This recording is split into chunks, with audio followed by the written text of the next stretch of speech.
Você está aplicando sanções à Rússia, e na prática, isso significa que você supostamente deixa de comprar energia russa por um preço muito mais baixo, mas prefere pagar pela mesma energia russa 3 ou 4 vezes mais caro.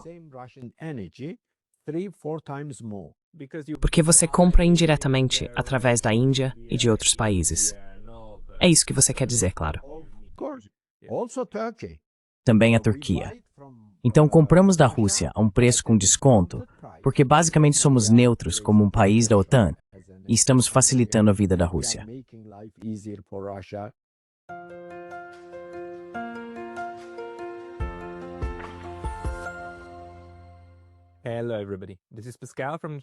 Olá a todos, aqui é Pascal Lotas, do Neutrality Studies, e hoje estou conversando com o Dr. Hasan Ünal, professor titular do Departamento de Ciência Política e Relações Internacionais da Universidade Başkent, em Ankara. Recentemente, nos encontramos em um painel sobre o novo mundo multipolar, e achei que essa seria a oportunidade perfeita para finalmente discutir a geopolítica da Turquia neste canal. Dr. Ünal, seja bem-vindo. Dr. Ünal, welcome. Thank you. Obrigado, and obrigado, team. Thank you for saying yes, because I haven't had the Obrigado por aceitar, porque eu ainda não tive a oportunidade de discutir a Turquia em detalhes ou com qualquer profundidade. E talvez eu possa começar com esta pergunta. A mudança de nome do país, ainda é aceitável chamá-lo de Turquia? Ou isso já é considerado rude? Considered rude.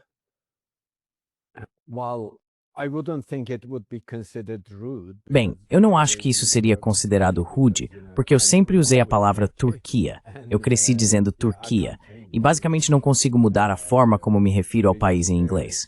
E o outro problema é, quer dizer, Turquia, tudo bem, mas quando se trata do adjetivo do país, aí você tem que dizer turco de novo. Então você não pode dizer turquiano. Isso é verdade, a menos que você queira mudar tudo completamente. Então, presumivelmente, na nossa conversa, eu vou em que esse tempo está despete.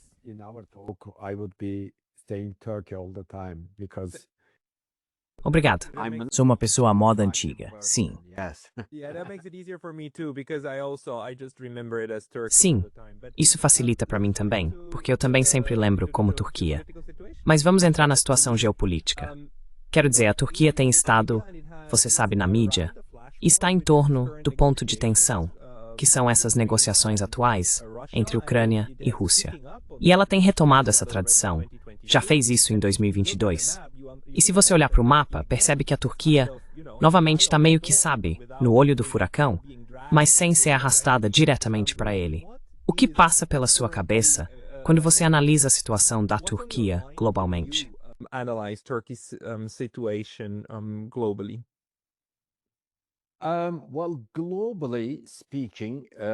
Bem, falando globalmente sobre a política externa turca, eu diria que a política que a Turquia adotou no início da guerra na Ucrânia parece estar muito mais alinhada com o interesse nacional geral da Turquia. Ou seja, embora seja membro da OTAN, de fato, um membro forte e confiável da OTAN, ao mesmo tempo, a Turquia tem laços consideráveis com Moscou, tanto econômica quanto comercialmente. Mas mais do que isso, em termos de consultas políticas sobre incidentes e eventos importantes em toda a região. Novamente, Turquia e Rússia, ao longo dos anos, estabeleceram algum tipo de mecanismo de cooperação. Isso não significa que concordem em tudo, mas sabem como contornar as dificuldades. Por exemplo, o Azerbaijão, que é algo como uma extensão da Turquia, como costumamos dizer, como o grande líder azeri Heydar Aliyev disse uma vez. Azerbaijão e Turquia são a mesma nação, mas dois estados diferentes.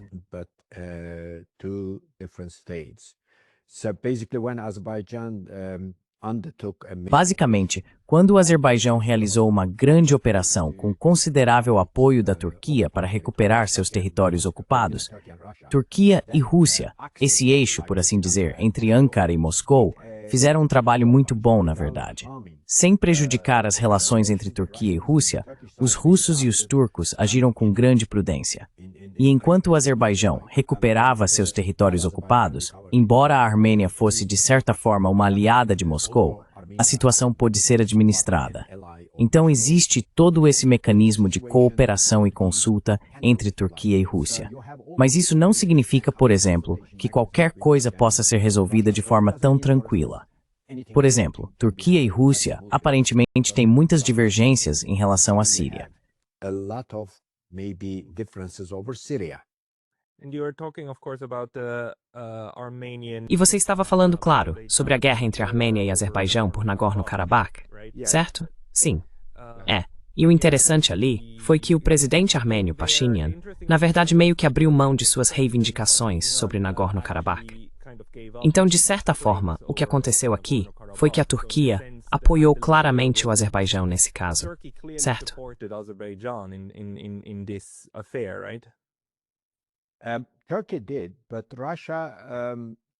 A Turquia apoiou, mas a Rússia não apoiou a Armênia na mesma medida. Então, no final, o lado azeri superou a resistência armênia, por assim dizer. Mas o que é importante aqui não é a questão Azerbaijão-Armênia, e sim como Ankara e Moscou basicamente lidaram com o problema e a guerra, e como as relações agora, após a guerra, basicamente mesmo antes da guerra, durante a guerra e depois da guerra, têm sido bastante tranquilas entre Ankara e Moscou. Então, o que estou dizendo é, ok, a Turquia é membro da OTAN, mas ao mesmo tempo mantém bons laços com Moscou.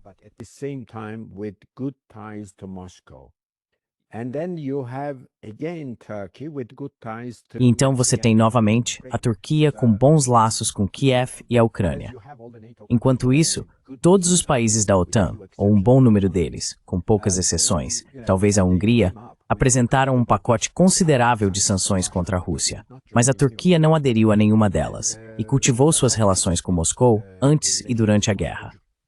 Ao mesmo tempo, manteve todas as linhas de comunicação com a Ucrânia também. Então, é o que eu chamo de malabarismo. Você é um pinball tem, mas vai não passa branding. Você joga com várias bolas ao tempo.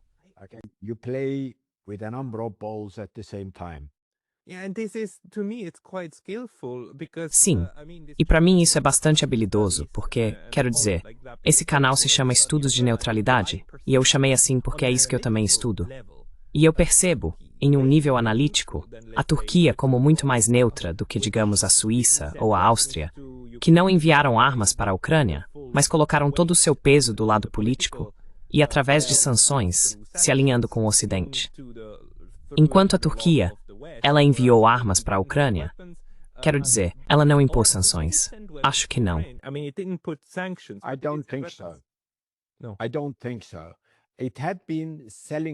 Eu não acho. Ela vinha vendendo armas, especialmente drones. Os ucranianos estavam interessados nos drones sofisticados que a Turquia vinha produzindo, mas isso foi principalmente antes da guerra. Pode ter havido algumas coisas que faziam parte da política da OTAN, talvez, mas não creio que tenha sido nada considerável. Nem acho que isso tenha realmente surgido em qualquer discussão entre a Turquia e Moscou. Então, se olharmos para o outro lado da história, por exemplo, com as segundas maiores forças armadas dentro da OTAN e com uma indústria de defesa própria em expansão, a Turquia teria dificultado muito a vida da Rússia no Mar Negro se tivesse agido, digamos, como a Grã-Bretanha, por exemplo, na guerra. Mas não agiu.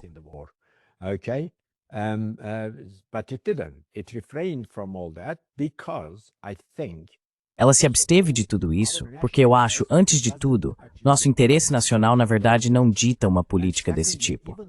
E em segundo lugar, mesmo durante a Guerra Fria, de 1965 até quase 2 décadas nos anos 1980, com certeza por 15 até 20 anos ou mais, a Turquia cultivou os melhores laços possíveis com Moscou em termos econômicos e comerciais. E os soviéticos realmente construíram grande parte da indústria pesada turca durante esse período, embora fosse um membro da OTAN. Então, basicamente, você aprende com sua experiência. Na época, era puramente limitado à economia e ao comércio. Mas desta vez há mais algo como, por exemplo, consultas políticas sobre assuntos regionais. E um pouco mais, mas ainda não totalmente desenvolvido, é a cooperação em defesa. Então, por exemplo, is scheme within o sistema and obsessive escort fathan Rússia.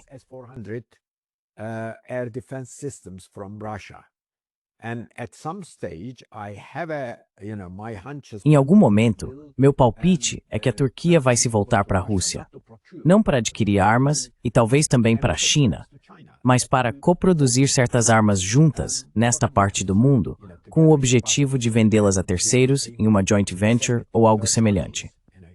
Mas isso eu acho não é iminente. Isso não vai acontecer amanhã, mas consigo prever que isso aconteça em algum momento, num futuro não muito distante. Você e eu vamos ver tudo isso, certo? Sou muito mais velho que você, mas tenho certeza de que vou ver isso acontecer. Então o que estou dizendo é que por um lado você permanece na OTAN, mas diversifica sua política externa. Eu chamo isso de política externa multidimensional. E talvez tenhamos tido um pequeno grau disso durante a Guerra Fria, mas agora ela será muito mais multidimensional e numa ordem mundial multipolar. E isso é bastante compreensível.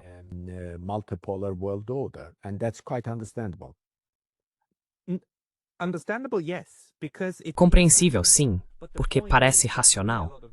Mas a questão é que, para mim, muitos membros europeus da OTAN não agem mais de forma muito racional. Basta pensar em como a Alemanha simplesmente está de boa em ignorar o Nord Stream. Simplesmente ignora quem explodiu o Nord Stream. Quero dizer, a essa altura está claro que foi um trabalho interno, feito por você ou por seus aliados, mas vocês simplesmente ignoram isso. Isso, para mim, parece irracional. O que a Turquia está fazendo é equilibrar todos uns contra os outros. Isso faz muito sentido do ponto de vista realista. Mas por que a Turquia consegue fazer isso dentro da OTAN, enquanto a Alemanha e outros parecem completamente, absolutamente, totalmente capturados? Pense também nos países nórdicos, Suécia, Noruega, Dinamarca, os finlandeses, que agora todos permitem, especialmente Finlândia e Suécia, 17 bases, 15 e 17 cada, em seu território. E é como se, em termos que mais parecem um contrato colonial assinado por uma nação derrotada do que por um parceiro de aliança. A Turquia não faz isso. Por quê? Como a Turquia escapou desse controle?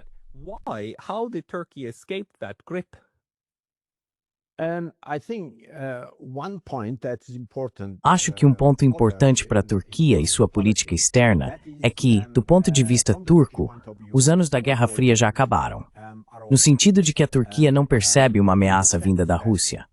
A Rússia e a União Soviética foram uma ameaça no final da Segunda Guerra Mundial. Mas no final da Segunda Guerra Mundial, a Turquia era uma nação de 18 milhões de habitantes. Os soviéticos tinham acabado de perder 27 milhões de pessoas. Mas apesar disso, eram cerca de 170 milhões, com um enorme arsenal à disposição. E então havia alguém como Stalin, que queria mudar todo o status quo, o que ele trouxe para a Turquia. Então havia um perigo soviético, uma ameaça, que empurrou a Turquia para o campo ocidental, buscando uma aliança liderada pelos Estados Unidos e tudo mais. Mas as coisas mudaram.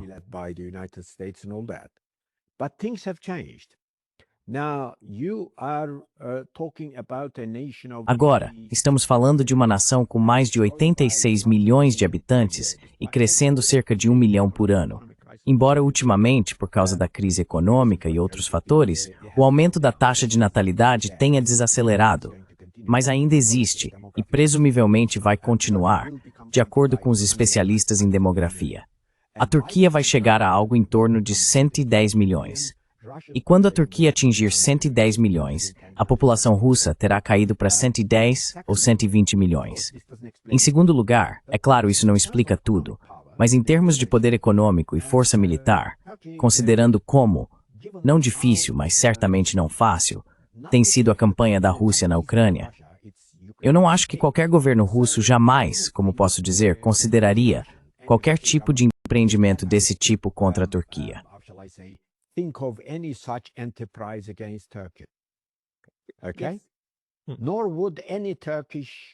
Nem qualquer governo turco jamais pensaria em qualquer conquista às custas da Rússia.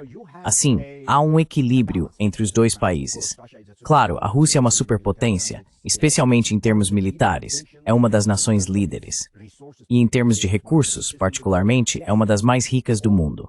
Sim, mas sabe, dito isso, a Turquia de alguma forma acredita que pode cooperar facilmente com a Rússia em todas as questões, incluindo não apenas economia e comércio, mas também política e até questões militares. Então isso talvez dê confiança à Turquia. Mas você sempre pode fazer a pergunta: a Alemanha não é confiante o suficiente? E se não é, por quê? I mean, and if it is not, why not? The other thing, the Turks and the Russians. Outra coisa é que turcos e russos se dão muito bem. O número de casamentos mistos entre turcos e russos é enorme. Quero dizer, estamos com os ocidentais, se preferir, desde a entrada da Turquia na OTAN, mas aqui houve apenas alguns casamentos mistos, e muitos deles terminaram ao longo dos anos. A maioria não eram casamentos que funcionavam, por assim dizer. Alguns sim, mas a maioria não. Mas com os russos, há um número enorme. Como posso dizer, basicamente as duas nações, em termos de população, parecem se dar bem. Então isso é outra coisa. Quanto ao motivo de Alemanha, França ou Reino Unido serem tão anti-russos, presumivelmente há um motivo que é ideológico. There's one thing that is ideological. The ideological baggage is that A bagagem ideológica é que durante os anos da Guerra Fria, o Ocidente basicamente consolidou sua aliança, por assim dizer, com base em uma Guerra Fria ideológica contra a União Soviética. Então, basicamente, você se autodenomina o mundo livre, e o outro lado é o não democrático, autocrático e ditatorial, blá blá, sendo que a maioria dessas afirmações aparentemente não era verdadeira. Mas havia um grau considerável de verdade no que diziam. Agora, na ordem mundial unipolar, todas essas afirmações se tornaram uma espécie de busca ideológica. Tipo, sabe, mocinhos e bandidos, caras bons e caras maus, democracias versus autocracias. E sabe, direitos humanos e liberdades em oposição a menos direitos humanos. Nenhum direito humano, nenhum direito político, blá blá. no human rights, no political rights, blah blah. And all this, I think, affected the liberal Western. E tudo isso, eu acho, afetou a mentalidade liberal ocidental e misturou essas ideias de tal forma que você basicamente não se concentra tanto no seu interesse nacional ao formular a política externa. E isso também é ditado pela elite liberal americana, basicamente, para a elite liberal europeia. Mas isso é algo insustentável. E eu não acho que os governos ocidentais, especialmente na Alemanha, França, até mesmo no Reino Unido, vão continuar com essas políticas. Não acho que o governo atual, que acabou de chegar ao poder, vá durar mais do que, digamos, 2 anos. E acredito que será substituído por um governo patriótico. Embora os chamem de governos de direita, eles não são de direita, são governos patrióticos. Você está falando sobre o AfD, certo? AFP, you know, the Le Pen movement. AfD, você sabe, o movimento da Le Pen na França, o Rassemblement National, e depois você tem algo equivalente na Áustria. Sim, ocasionalmente as afirmações deles podem beirar o racismo e coisas do tipo, mas no geral eles são contra a imigração. E também são contra a imposição da União Europeia e dos Estados Unidos em grande medida. Então isso significa que até que esses partidos basicamente cheguem ao poder nesses grandes países europeus, eles vão continuar sofrendo com isso. Ninguém consegue explicar, por exemplo, a política da Alemanha. Você está aplicando sanções à Rússia, e na prática, isso significa que você supostamente não compra energia russa a um preço muito mais baixo, mas prefere pagar pela mesma energia russa 3, 4 vezes mais caro.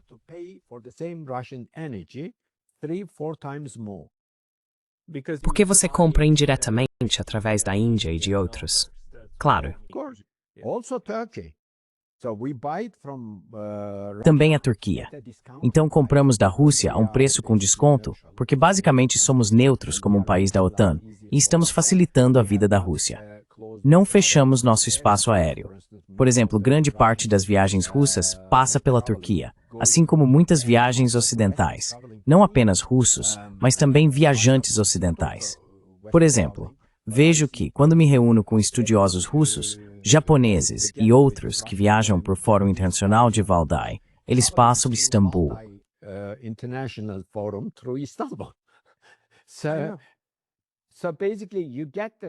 Então, basicamente, você compra o petróleo russo a um preço muito descontado, depois o transforma em gasolina, diesel e outros produtos, e então os vende nos mercados internacionais a preços internacionais para os europeus e todos os outros. E eles sabem que é energia russa, é petróleo russo e tudo mais. Então por que não comprar gás e tudo, a energia russa barata, que é a base da sua indústria?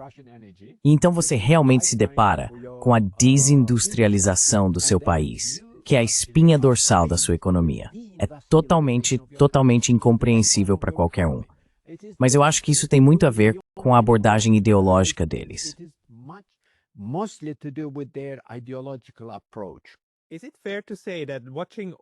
É justo dizer que assistindo a esse drama se desenrolar da Turquia, de Ankara, você e muitos de seus colegas nos círculos políticos e de análise assistem a isso com incredulidade, que essas pessoas estão fazendo algo realmente tolo e prejudicial a si mesmas? É isso que geralmente se aceita no discurso na Turquia?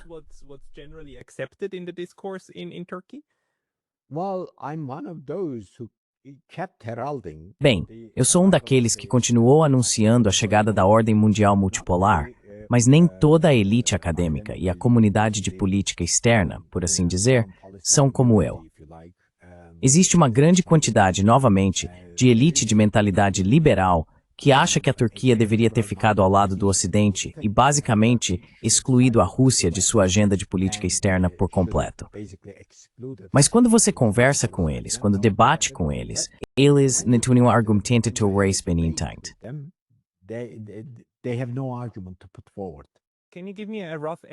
Você pode me dar uma estimativa aproximada? Tipo, qual porcentagem das pessoas na Turquia você acha que concordaria com a sua interpretação?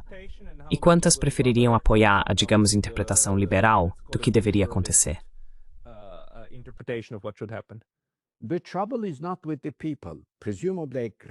O problema não está nas pessoas. Presumivelmente, uma grande porcentagem da população basicamente concordaria com o que estou dizendo e com o que o governo faz nesse aspecto da política externa. Mas a política externa do governo no Oriente Médio é igualmente ideológica. Portanto, a abordagem do nosso governo exige muita análise, se preferir, para que possamos compreendê-la. Por exemplo, no caso da política da Turquia em relação à guerra na Ucrânia, ela é perfeita. Com alguns altos e baixos aqui e ali, mas até mesmo corredores às vezes se cansam. Deixam a bola cair, sim. Sim, eles deixam uma bola ou outra cair e alguém basicamente pega a bola de novo.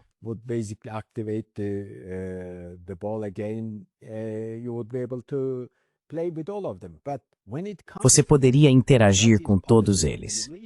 Mas quando se trata da política da Turquia no Oriente Médio, ela é igualmente problemática. Ou era. Agora é menos problemática, mas ainda assim problemática. Mas veja, estou falando da elite turca. E a elite turca certamente tinha uma mentalidade pró-OTAN, liberal e tudo mais. Então, basicamente, eles estão perdendo espaço por completo. Quando você conversa com ex-embaixadores e pessoas que costumavam comentar sobre a política externa turca, muitos acadêmicos, eles estão basicamente hipnotizados pelo que está acontecendo. Pela postura que a Turquia adotou, mas também, e muito mais, pelo que Trump tem feito, por exemplo.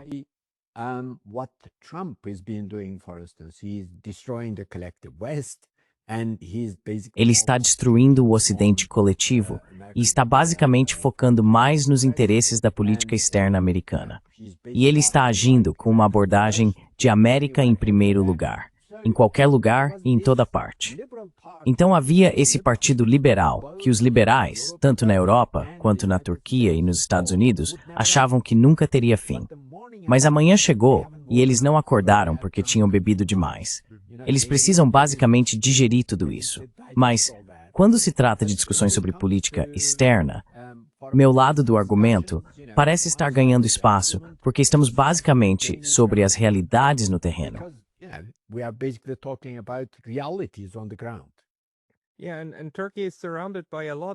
Sim, e a Turquia está cercada por muitas realidades concretas. Quero dizer, você acabou de mencionar, desculpe só antes disso, é justo dizer que, de certa forma, enquanto grande parte da Europa Ocidental foi capturada por uma ideologia liberal, e meio que ideologia consome o cérebro, isso não aconteceu com a liderança política turca? Talvez com algumas elites, sim, mas não com a liderança atual, que define as políticas.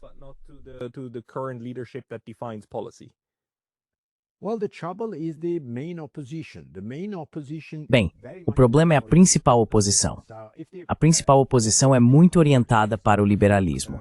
Então, se as pessoas mais velhas, por exemplo, de acordo com as pesquisas, prefeririam algum tipo de política ao estilo de Atatürk, ou seja, uma política de Turquia em primeiro lugar, certo? Você coloca os interesses da Turquia em primeiro lugar. E você deve ser modernista, deve se esforçar muito para modernizar o país em todos os aspectos, mas não se deixar levar pelos conselhos do Ocidente. Ou seja, você olha primeiro para os seus próprios interesses. Mas o principal partido de oposição não é assim. E é por isso que talvez eles continuem perdendo as eleições nas últimas disputas. Caso contrário, eles poderiam ter vencido tudo e chegado ao poder. Esse é o dilema que enfrentamos na Turquia, na verdade. But the opposition in Turkey has a problem, doesn't it? Mas a oposição na Turquia tem um problema, não tem? Porque a oposição, digamos, a oposição na Geórgia, poderia contar com o apoio da União Europeia, certo? Pelo caminho europeu e, tipo, Europa acima de tudo. O problema da Turquia é que essa oposição liberal, mesmo que quisesse entrar na União Europeia, quer dizer, a União Europeia não os quer, certo? Ou seja, a Turquia está meio que entre a cruz e a espada quando se trata de integração econômica.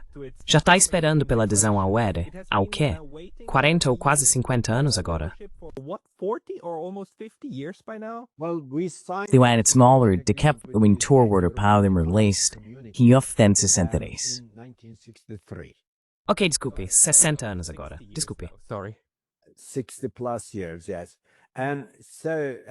Mais de 60 anos, sim.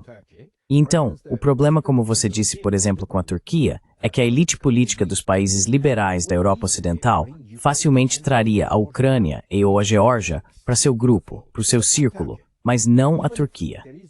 Mesmo que haja um governo liberal em Ankara, mesmo que esse governo liberal faça o que eles não querem. E isso é bastante compreensível, porque é um país grande demais, com 86 milhões de habitantes. Então seria o maior país da União Europeia. Teria o maior número de votos em vários quesitos e então teria maior representação.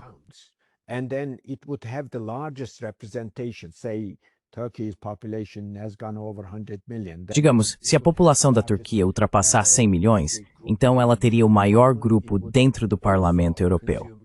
Também consumiria a maior parte dos fundos e tudo mais. Então só o tamanho da população já torna isso impossível. E então, a União Europeia, por razões bastante compreensíveis, vê a Turquia como um filtro entre a parte boa do mundo e a parte ruim do mundo. A Turquia não é nem boa nem ruim. Ela combina as duas coisas. Mas o ruim não deveria estar bem na fronteira da União Europeia. Deveria haver um filtro pelo qual as coisas passem. E esse filtro é perfeitamente a Turquia. E do ponto de vista deles, isso é bastante compreensível. And from their point of view, that's quite understandable. And the strategic location of Turkey. E a localização estratégica da Turquia é impressionante para a liderança da União Europeia. Como você lidaria, por exemplo, com uma guerra na Síria, uma guerra no Iraque, algum conflito com o Irã ou com qualquer outro país no Mediterrâneo Oriental? Sabe, qualquer coisa pode acontecer naquela parte do mundo. E então, se a Turquia fosse um membro pleno, você teria que fazer algo, dizer algo ou agir junto com a Turquia. Portanto, eles não veem muita vantagem para si mesmos nessa localização. Do ponto de vista de Washington, a localização da Turquia é incrivelmente importante. Mas de Bruxelas, eles são o segundo plano em relação a Washington em termos de pensamento e atuação geopolítica, por assim dizer. Thinking and geopolitical play, if you like. So they don't see Turkey as an. Então eles não veem a Turquia como um ativo, mas também não querem perdê-la. Eles também não querem perdê-la porque a Turquia é um bom mercado para os produtos europeus, assim como a Europa é um bom mercado para os produtos fabricados na Turquia, bens industriais e assim por diante. Então você tem esse tipo de relação que, como você bem colocou, é bastante problemática. Mesmo que haja um governo de mentalidade liberal, como houve no passado, até mesmo o governo atual era bastante liberal quando chegou ao poder. Ele estava disposto basicamente a atender a qualquer exigência da União Europeia. Estava disposto a abrir mão de seus interesses em Chipre, de seus interesses no Mar Egeu, estava disposto a aceitar qualquer imposição da União Europeia. It was prepared to accept any dictate by the European Union, but then the European Union would have to tell the president. Mas então a União Europeia teria que dizer ao governo atual, liderado por Erdogan, sabe, não importa o que você faça, não vamos deixar vocês entrarem. Desculpe. Basicamente, estamos colocando todos esses, como posso dizer, impedimentos, pensando que vocês não os aceitariam. Mas se aceitarem, mesmo assim, não vamos deixar vocês entrarem. Hajam de acordo. Então, o que estou dizendo é que não há como a Turquia realmente conseguir entrar na União Europeia. Mas existem esses liberais que acham que a única saída para a Turquia é lutar pela adesão à União Europeia e, ao mesmo tempo, continuar sendo um membro sólido e leal da OTAN. Isso é incrível. And loyal member of NATO. This is incredible. But in a sense, what we're seeing. Mas, de certa forma, o que estamos vendo agora é que a Turquia, na verdade, quero dizer, no nível político, ela não está fazendo isso, certo? No nível político, ela está jogando suas cartas de forma oportunista. Mas não digo isso no sentido negativo. É como se surgir uma oportunidade, você aproveita a oportunidade, certo? Você não a descarta. Eu chamaria isso de pragmatismo. Pragmático. Sim, essa é a palavra melhor. Pragmatic, yeah, that's the better word. É. Quite understand. So to me, I mean, Bastante compreensível. Então, para mim, o que a Turquia está fazendo faz muito sentido. A questão que tenho é como ela consegue administrar isso. Porque a Turquia, nesse sentido, tem uma longa tradição e aprendeu a equilibrar tensões. Enquanto tenta manter o melhor relacionamento possível com a União Europeia, também busca ter o melhor relacionamento possível com a Rússia. Ela tenta manter uma relação com seus vizinhos imediatos. Chega até a administrar um conflito com a União Europeia por causa de Chipre. Quero dizer, a UE e a Turquia estão em desacordo quando se trata de Chipre, certo? A ponto de terem trocado tiros, ou de haver tiroteios nos anos 70. Como isso é possível? E ainda assim, manter uma relação funcional em todos os aspectos. working relationship for all intents and matter. Well, in the 1970s, the Greek... Bem, nos anos 1970, o Chipre grego não fazia parte da União Europeia, então não havia problema. Mas você sabe, Turquia e Grécia eram membros da OTAN. Ainda assim, era uma situação problemática. Tanto a Turquia quanto, por um lado, a Grã-Bretanha e os Estados Unidos, por outro, lidaram com uma situação bastante difícil. Então a ilha está dividida. Mas, como você disse, por causa da entrada do Chipre grego na União Europeia, antes de uma resolução ter sido alcançada em relação à divisão da ilha, a partir de agora é quase impossível, porque basicamente existem dois estados funcionando na ilha. Então, por que o lado turco deveria unir ao lado grego? So why should the Turkish side join up to the Greek side? And the European Union membership doesn't bring all the goodies. E a adesão à União Europeia não traz todas as boas notícias que foram prometidas na época. Como você colocou muito bem, a Turquia administra essas relações problemáticas com a União Europeia e tem suas diferenças com os Estados Unidos, especialmente porque os Estados Unidos parecem determinados a criar um Kurdistão no Oriente Médio. Ao mesmo tempo, ela gerencia suas relações com a Rússia e até mesmo com a China. Agora está se abrindo para a China, e a China também está se abrindo para a Turquia, no sentido de que isso pode levar a um grande volume de investimentos chineses na Turquia. Vamos esperar para ver, mas há sinais de que isso pode acontecer, e isso seria um ótimo começo também entre Turquia e China. Beginning between Turkey and China too. So what I mean is that if O que quero dizer é que se o nosso governo não fosse motivado ideologicamente pelo islamismo no Oriente Médio, teria sido ainda melhor. Sabe, poderíamos, por exemplo, ter relações muito boas com o Egito, Israel, Síria. Não sei por que o governo atual basicamente se envolveu nessa questão da Síria, nessa guerra destrutiva da Síria, porque antes da guerra, as relações entre Turquia e Síria eram, como posso dizer, os dois países estavam nos melhores termos possíveis. Por exemplo, quase tão boas quanto nossas relações com o Azerbaijão hoje. Então, por que a Turquia se deixou levar pelos conselhos ocidentais, europeus, especialmente americanos, como posso dizer? E foi empurrada para isso, é inexplicável. E eu tenho sido um crítico veemente disso.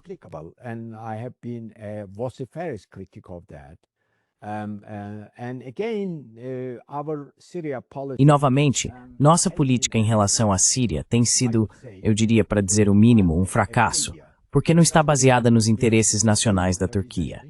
Mas, mesmo com o problema da Síria, se você o deixar de lado, hoje em dia há boas relações com o Egito e também com a Arábia Saudita e os países árabes do Golfo.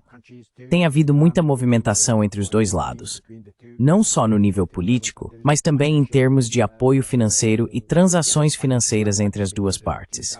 E eu acho que a Turquia vai normalizar suas relações com Israel de uma forma ou de outra, porque sempre tivemos bons laços com Israel. Embora a Turquia, por exemplo, no passado, a partir de meados da década de 1960, tenha sido o primeiro país muçulmano a reconhecer Israel após a Primeira Guerra Árabe-Israelense, ela não votou a favor da criação de Israel em 1947 na ONU. Votou contra.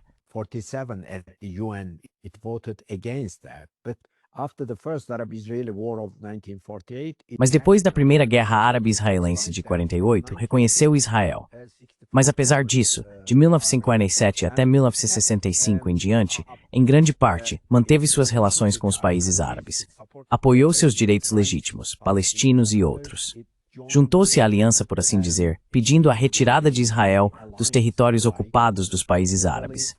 Mas, ao mesmo tempo, fez tudo isso sem transformar Israel em um inimigo da Turquia. Isso foi muito bom. E os israelenses entenderam isso. Os árabes entenderam isso. E foi, por exemplo, quando o processo de paz de Oslo começou, e tanto israelenses quanto árabes diziam à Turquia, permaneça no processo, porque precisamos de você. Porque confiamos em você. E eu acho que a política externa turca no Oriente Médio deveria voltar a isso. E acho que vai voltar, porque esse é o único caminho.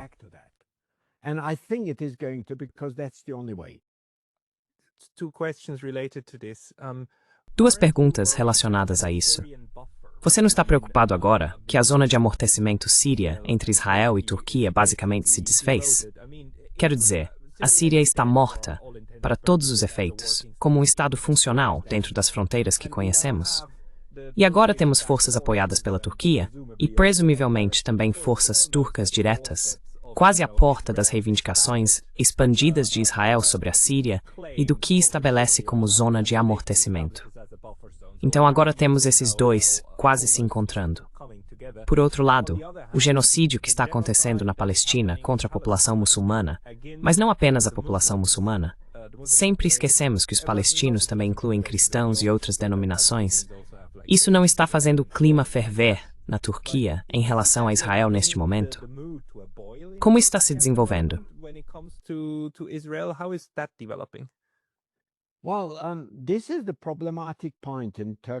Bem, este é o ponto problemático na política externa turca como um todo. Por exemplo, agora a Turquia está tentando aproximar o novo governo sírio, que supostamente está sob proteção turca, e Israel.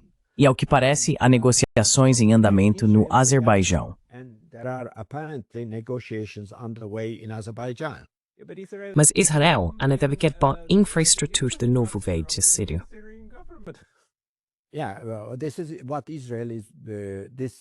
Sim, é disso que se trata Israel. Por um lado, você tem isso, e por outro tem Israel bombardeando esses lugares. Há uma tensão crescente entre a Turquia e Israel por causa da Síria e também por causa da política relacionada ao Hamas. Acho que novamente é aí que entra a ideologia. Por exemplo, Israel já está bastante acostumado a ser criticado internacionalmente. O que eles têm feito em Gaza está basicamente além de qualquer coisa. Então quero dizer, críticas comuns não seriam suficientes para conter Israel e tudo mais. Está tudo claro. Mas no final, quem vai conter Israel? Serão os Estados Unidos e seus parceiros ocidentais, nenhum outro país.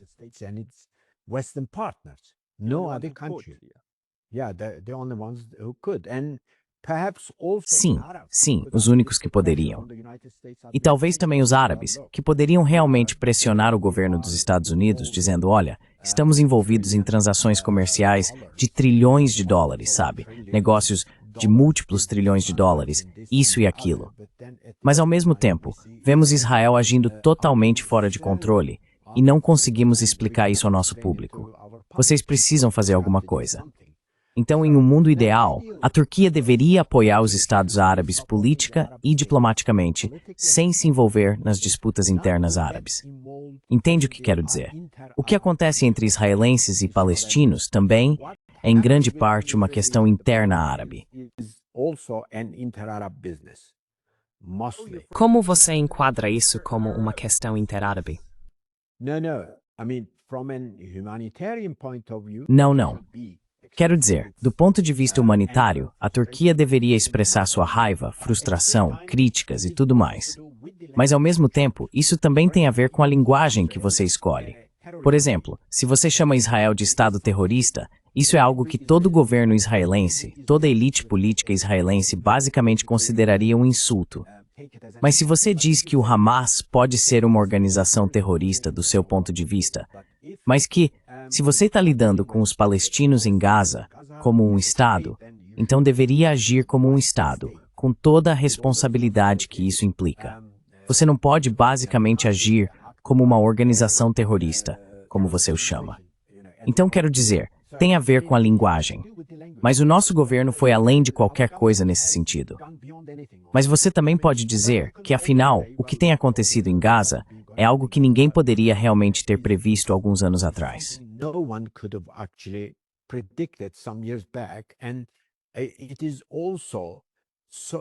E também é, como posso dizer, surpreendente que, diante de um genocídio em andamento, os Estados Unidos continuem falando sobre o ataque do Hamas a Israel em 7 de outubro. E o apoio contínuo da Europa a Israel, apesar de alguns países da União Europeia e de outros lugares dizerem algo diferente ou aparentemente agirem em outra direção. Mas o que estou dizendo, no fim das contas, é que não sei o que vai acontecer com o povo de Gaza, e eles têm toda a minha simpatia pessoalmente. Mas as políticas de Estado são, como posso dizer, às vezes formuladas não com base em emoções, definitivamente. E outra coisa é, mesmo que continuemos criticando Israel dessa forma, isso não ajuda o povo de Gaza, nem o povo da Cisjordânia.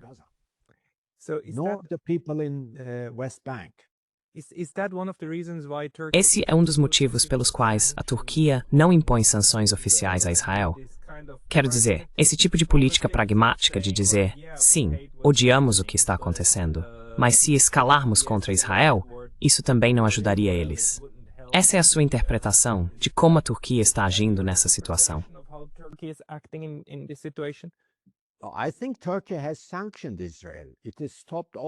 Acho que a Turquia sancionou Israel.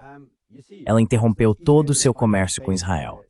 Mas o problema é que, veja, por exemplo, Israel está comprando, digamos, aço e concreto e todo tipo de bens domésticos e pessoais e o que mais for. E o que acontece é que outra pessoa compra esses produtos da Turquia e depois os vende para Israel. Então, basicamente, não dá para sancionar Israel nesse sentido. Além disso, se o mundo árabe está, em grande parte, comercializando com Israel, por que a Turquia deveria parar? Porque estamos em vantagem no nosso comércio com Israel.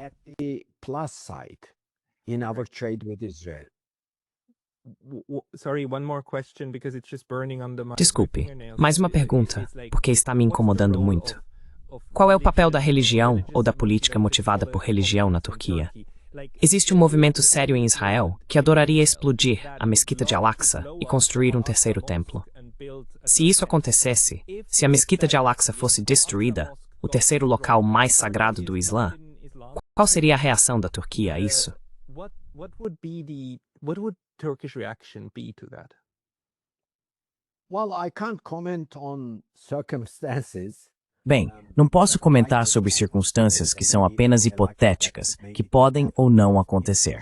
Se os israelenses, os americanos e outros fossem insensatos o suficiente para fazer isso, então dependeria das circunstâncias.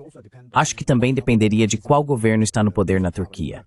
Por exemplo, não consigo imaginar nenhum governo europeu simplesmente reformulando suas políticas em relação a Israel e continuando como se nada tivesse acontecido nas circunstâncias que você descreveu.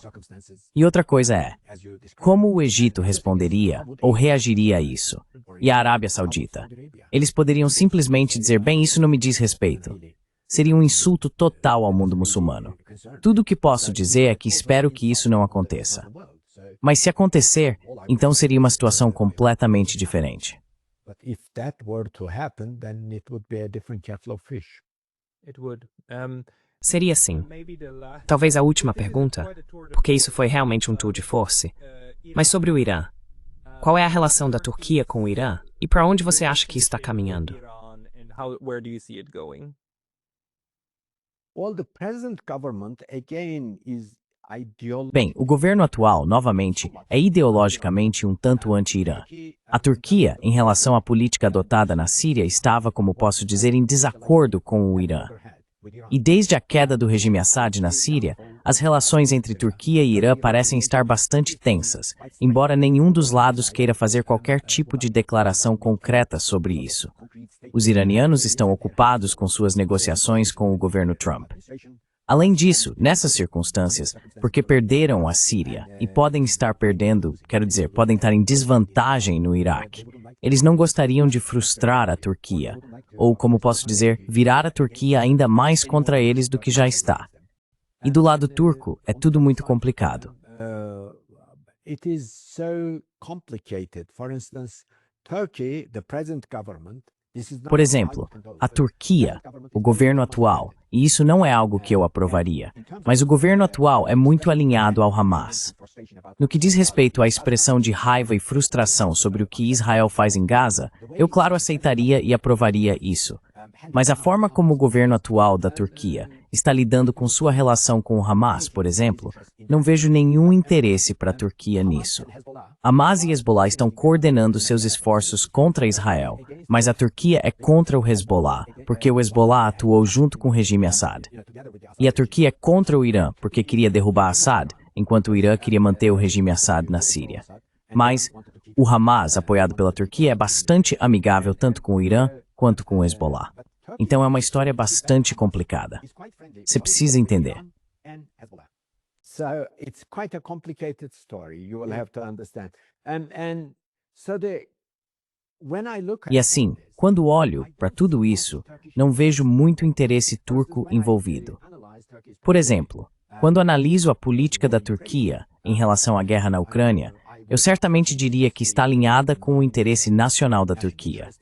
E é bastante compreensível, muito racional, além de pragmática. E é assim que deveria ser. Mas quando se trata da política externa da Turquia no Oriente Médio, por exemplo, até alguns anos atrás, não se esqueça, a Turquia virou todo o Oriente Médio contra si mesma por causa de sua política externa orientada pela Irmandade Muçulmana. Porque esteve envolvida na guerra na Síria a partir de 2011 por causa de sua lógica de política externa na Síria, e era contra o regime de Sisi no Egito. Quero dizer, os dois países estavam usando, sabe, a política era certamente hostil, sabe, entre Cairo e Ankara. certainly inimical, between Cairo and Ankara. And then, can you imagine? You are against Syria. E então você pode imaginar, você é contra a Síria, é contra o inimigo da Síria, que é Israel, e então é contra o Egito, contra a Arábia Saudita e os Emirados Árabes Unidos. Essa era a política externa turca até o final de 2020, por uma boa década ou mais. E por causa do compromisso ideológico com a guerra na Síria, a Turquia chegou até a derrubar um caça russo. Você consegue imaginar o grau ao qual o governo atual levou as coisas ao extremo? Sabe, foi inacreditável. Então, a partir do final de 2020, um certo grau de sobriedade, por assim dizer, prevaleceu na formulação da política externa turca. Mas ainda assim, a formulação da política externa turca no Oriente Médio, existem certos aspectos problemáticos, como acabei de explicar. Isso se deve principalmente a essa abordagem ideológica. It is mostly because of this ideological approach. But some of this also has to do with Turkey. Mas parte disso também tem a ver com a abordagem da Turquia em relação à questão curda, especialmente na Síria, com o desejo de impedir o estabelecimento de um Estado curdo de fato. Isso também está mudando, porque recentemente, apenas na semana passada, ouvimos sinais muito encorajadores de líderes turcos de alto escalão dizendo: não, não, não, nós também somos um Estado curdo. E veja, um gesto de conciliação como eu não vi há uns 10 anos, desde que Erdogan começou a reprimir o partido político curdo, não por um bom motivo, mas por razões de poder político interno. Estamos vendo a Turquia tentando reconstruir relações com os curdos e também com seus vizinhos do Oriente Médio e da Ásia Ocidental. Middle Eastern West Asian neighborhood?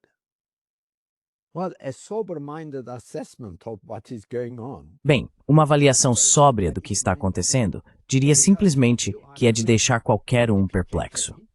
Porque você está fazendo isso com o PKK em um momento em que o PKK foi absolutamente derrotado dentro da Turquia.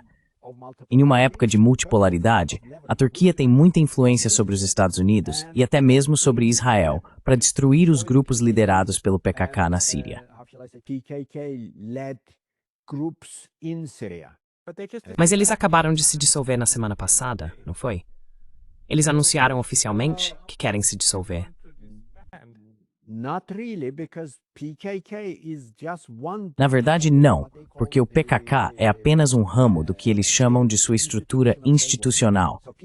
Então, o PKK é o que está dentro da Turquia. Eles chamam o grupo na Síria por outro nome, mas é a mesma coisa, trabalhando pelos mesmos objetivos, visando as mesmas metas. Basicamente, o que os Estados Unidos e Israel não conseguiram fazer até agora, a Turquia parece estar fazendo. Muitos analistas políticos aqui na Turquia acham que tudo isso se deve às próximas eleições. As eleições ainda estão um pouco distantes, mas o governo atual acha que não vai conseguir vencer novamente. Está no poder há tanto tempo, além da crise econômica, que foi agravada pela má gestão do governo. Aggravated by government's bad handling.